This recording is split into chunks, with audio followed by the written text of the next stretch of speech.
Hello guys, dito kami mag-groceries. Oh, tingnan nyo, mag-groceries kami. Oh. Daming tao. Yan si boss. Saan tayo? Ayan o, yung mga conditioner o. Yung shampoo. Yan.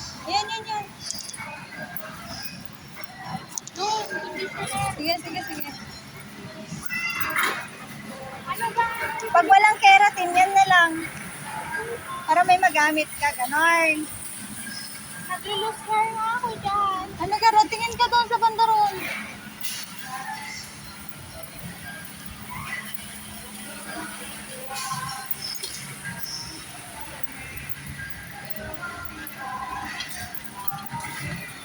Yan po nila. Pila ka na. Pila ka na. Sige. Keratin lang naman hanapin, di ba? Doon o. Oo nga. Pila ka na. Sige.